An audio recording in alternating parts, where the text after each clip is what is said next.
കിടപ്പ് രോഗികൾക്കുള്ള ചികിത്സാ ഉപകരണങ്ങളുടെ വിതരണവും ആദരവും നടത്തി. ചവറ ഗ്രാമപഞ്ചായത്ത് കോട്ടയ്ക്കകം വാർഡിലാണ് പരിപാടി സംഘടിപ്പിച്ചത്.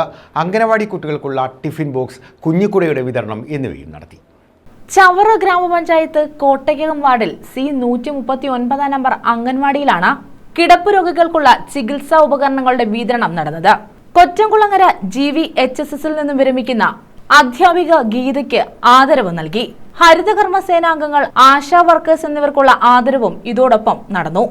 അംഗൻവാടി കുട്ടികൾക്കുള്ള ടിഫിൻ ബോക്സിന്റെ വിതരണവും ബ്ലോക്ക് പഞ്ചായത്ത് നൽകുന്ന കുഞ്ഞിക്കുടയുടെ വിതരണവും ഇതോടൊപ്പം നടത്തി. ചവറ ഗ്രാമപഞ്ചായത്ത് പ്രസിഡന്റ് അഡ്വക്കേറ്റ് സുരേഷ് കുമാർ ഉദ്ഘാടനം നിർവഹിച്ചു. പ്രാദേശിക സർക്കാരുകളായിട്ടുള്ള പഞ്ചായത്തുകൾക്ക് നൽകിയ സ്ഥാപനങ്ങൾ, അംഗൻവാടികളായാലും സ്കൂളുകളായാലും ഹോസ്പിറ്റലുകളായാലും അങ്ങനെ വിട്ടുകിട്ടിയ സ്ഥാപനങ്ങളിൽ വ്യത്യസ്തങ്ങളായ പ്രോജക്റ്റുകൾ വെച്ചുകൊണ്ട് ഇതിന്റെ പ്രവർത്തനങ്ങളൊക്കെ കൂടുതൽ മെച്ചപ്പെടുത്തുന്നതിനുള്ള ശ്രമങ്ങൾ നമ്മൾ നടത്തുകയാണ്. ഇപ്പൊ തന്നെ അംഗൻവാടികൾ ഈ വർഷം ആകുമ്പോഴത്തേക്ക് ചവറയിലെ മുഴുവൻ അംഗൻവാടികൾ സ്മാർട്ട് ആക്കുന്നതിനുള്ള ഒരു പ്രോജക്റ്റ് പൂർത്തീകരിക്കുകയാണ്. ആദ്യത്തെ വർഷം ഒരെണ്ണം ചെയ്തു, പിന്നെ കുറെ പദ്ധതികളൊക്കെ ചെയ്തു. ഈ വർഷമായപ്പോൾ സ്വന്തമായിട്ട് കെട്ടിടങ്ങളുള്ള മുഴുവൻ അംഗൻവാടികളും നമ്മൾ സ്മാർട്ട് ആക്കിക്കൊണ്ടുള്ള ഒരു പ്രോജക്റ്റ് പൂർണ്ണതയിലെത്തുകയാണ്.